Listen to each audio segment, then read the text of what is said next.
And chilly morning in Johannesburg.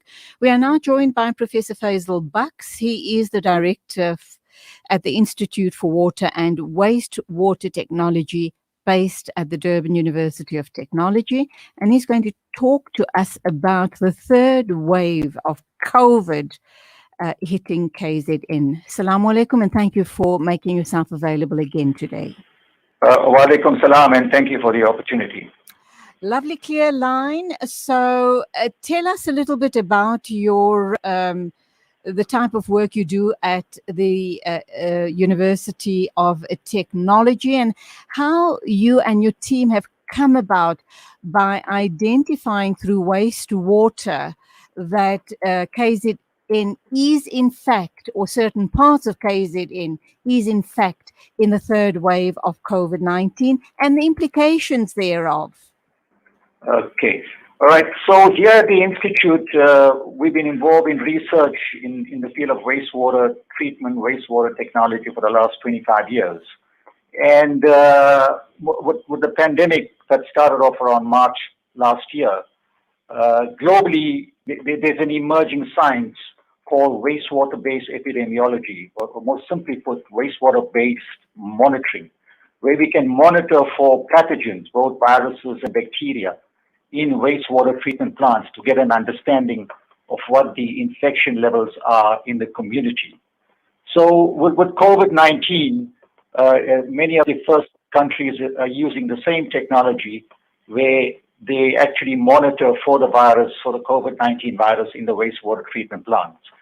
So if an individual is infected, they pass out the virus in their stool. And obviously, the wastewater goes into a wastewater treatment plant, and we can actually detect for the virus in the wastewater treatment plant. So we get an idea as to what the infection levels are in the community.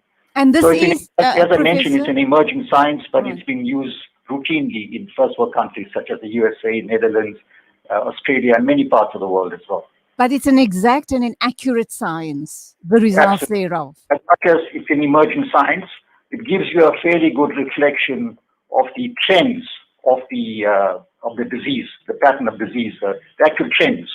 So, we may not be able to give you exact numbers, but we get an idea as to what the trends are. Towards the end of the second wave, your baseline or your numbers of viruses are very low in the wastewater, and then suddenly you find a surge. So we get an idea as to, look, there's something happening. We could possibly be in the third wave. Right. How does that then help? What do you do with that information that you gather from your analysis of the wastewater? What happens next, and how does that then help possibly the health department and civil society as a whole in possibly combating the condition? Sure. We actually have now formed a KZN wastewater-based monitoring task team. Now that comprises of people from the provincial Department of Health, the local municipality, and other partners, water utilities, etc. So at the moment, we do testing on a weekly basis at the Central Wastewater Works, which is one of the largest wastewater plants in the Durban metro region. And then once we get those results, we pass it on to the relevant health authorities for them to actually manage the pandemic. And as you're aware, currently the decisions on whether we are in the second or third wave, depends entirely on the authorities, being the Department of Health. And so we pass the information on to them, and they're going to make those decisions on how to manage. Are you seeing a huge spike? And is it very concerning for people like yourself, scientists like yourself? Absolutely. Over the last few weeks, we're seeing a surge of viral counts. And it's frightening because the kind of numbers we are seeing are similar to what we picked up at the peak of the second wave. That was around January 2021. So it's a matter of concern. You must understand that confirming whether we're in the third wave depends on clinical testing. And we're all aware that there are limitations on testing. The asymptomatic and you could be walking around, Right. not knowing that you have the virus. And so if you're asymptomatic, you're not going to go for it. And then when it comes Okay, to Professor, wastewater-based epidemiology, whether you're symptomatic or asymptomatic, you're going to pass the virus out in your stool. So it's a fairly solid science. It's quite rigid. The methods are very rigid. So it's a fairly good representation of what the situation is in the community. but that's where your work ends, in terms of once you get, you verify and confirm the findings, you pass it on to the Department of Health, and then they make whatever decision they have to make around that particular case. In this case, obviously, we're talking COVID-19. Pre-COVID-19, what sort of findings, were you looking for HIV and AIDS and other such viruses, etc.? No. I mean, and this technology has only taken off, I would say, in our group when we had COVID-19. So we were monitoring for other pathogens, but not on a routine basis. Okay. When it comes to the actual wastewater-based epidemiology, we only started doing it, when we started off with COVID-19. Right. So there's a lot of other work working on pathogens in wastewater, but it was not for the purpose of monitoring. Okay. Talk to us more. I find this absolutely fascinating. I must say, your department and, the water and wastewater technology. I've always wondered, and I think this is a good place to ask and start those questions, is what happens. We know that we've had long ongoing discussions with Professor Turton about how South Africa is wasting good drinkable water by flushing it down, literally flushing it down the toilets. And he has suggested a long time ago that we need to be thinking about alternatives in trying to save this very scarce commodity and use something else for our sewage systems. Your thoughts on all of this? I completely agree with that. I think, firstly, we are a water-starved country. And unfortunately, we are very reactive when it comes to situations. A good example being the Cape Town situation when they were going towards day zero. Some people are changing their behavioral patterns. They save 50% of their water. So, we are spoiled in this country. We need a paradigm shift. We need a complete change. We only react when there's a water shortage. We need to start planning ahead. It comes down to the consumer, really speaking. I mean, when you're brushing your teeth, for an example, you just leave the water open and you're pretty happy with that. And you waste so much of water. When you're flushing your toilet, I mean, there's high quality treated water that we are using to flush your toilet. That's not necessary, But obviously, it will need individuals to make a difference. It will require local government to make a difference. It's in the whole value chain, everyone can have to get together to make this difference. We are fortunate in this province of ours. We're not really, it's not a problem for us because our water situation is fairly good. Our dams are full. One of the challenges we have certainly is the distribution of water through the system, where we're having a problem at the moment at local level. That is a problem. But as I mentioned, I think it requires a complete paradigm shift. We need to learn from what happened in Cape Town during the droughts a few years back. We need to conserve this valuable, precious resource. So, and do without that, we have solar, we have many other options, but we cannot. That's one side. I'm losing you again, Professor. Can you just turn around or just try and remain stationary in the position that you were in just now? Can you hear me now? Loud and clear, loud and clear. Sure. Let's look at the type of work you people do routinely. Let's put COVID aside. And what is the purpose of having this wastewater plant? What happens to this water, the sewage water that is tested, treated? And then where does it go on to? Does it come back into our systems? Do we actually reuse that water for our daily use, for cooking, drinking, etc.? That's a good question, because I'm going to scare you now. Because oh my word, you're going to put me off the life. when someone flushes the toilet in Peter Maritzburg, the water goes into a wastewater treatment plant. right? And give me an example now.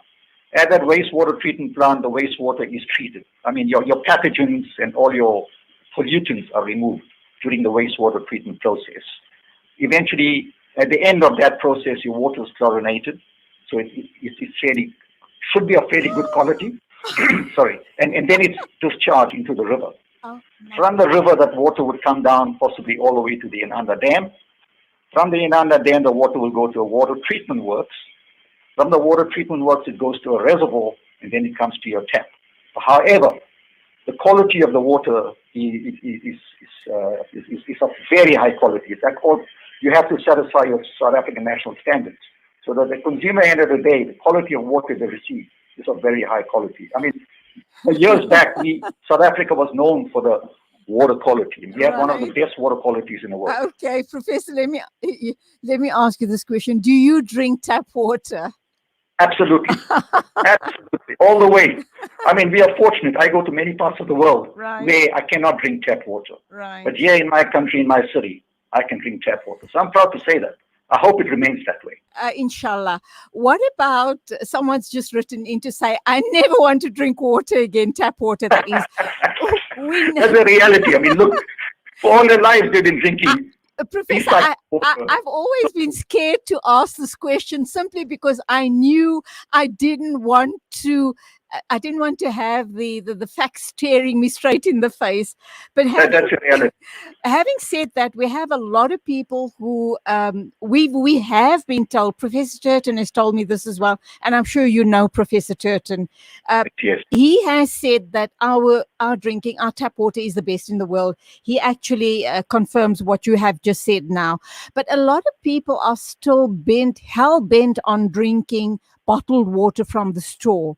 What's the difference? I mean, there was a scandal a little while ago that one of the bottling companies were just filling the bottles with ordinary tap water. Let's look at that issue. Yeah, look, there's absolutely no need. As I mentioned, the water quality is governed by the South African National Standard, SANS 241, which ensures that the water quality is pristine, of very high quality. So there's absolutely no reason to drink bottled water. It's, in my opinion, it's just a money-making scheme, unless the quality of your water is compromised. And in this country, at this stage, in many of our big metros, the water quality is of very good standard. So there's absolutely no need. It's a wastage. You're going to be drinking bottled water and then throwing the plastic bottles away, and then it becomes a burden on the environment. Absolutely. So, in my opinion, at this stage, I can say, for sure that our water quality is of very high standard. And, there's no need to drink bottled water. Okay, is it still necessary?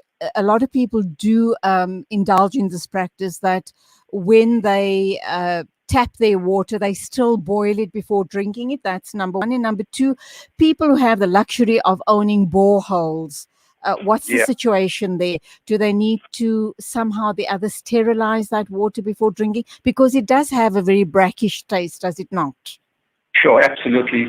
Yeah, it depends where your borehole is. Obviously, it would impact on the quality. And if you want to boil the water, there's absolutely nothing wrong with that. But the water in the metros, the tap water, there's absolutely no problem. If it makes you feel safer, if you want to boil the water, absolutely go ahead. But in my opinion, there's no need. Unless you are in a rural area and you're using borehole water and there's a polluted stream that's running next to the borehole, and that could be a bit of a problem. But, in the big metros, if you're using bottled water and then boiling, there's no need for that. Borehole water, yes, I would recommend that water be boiled because it could be polluted by surface water that could be problematic. Okay, my final question to you. Currently, you and your team, and you've got quite a big team, are involved in, obviously, checking for pathogens, very especially related to COVID-19. In the ideal world, we make lots of dua, inshallah, in a couple of months' time, that COVID is just a bad dream and we put it behind us. Where is your focus going to be? Yeah, so what we can do with this technology as well, we don't just have to focus on the wastewater treatment plant. We can go all the way up the sewer network and even close to households and determine if that particular suburb or that particular street, there are people that are infected. with Wow. COVID-19. So we can use this technology for hotspot detection as well. As much as an early warning system, we pick up the virus in the wastewater a few weeks before it's confirmed clinically that there is research in viral counts and virus numbers. So this technology can be applied closer to at the district level. So that is something that we're going to be focusing on going forward.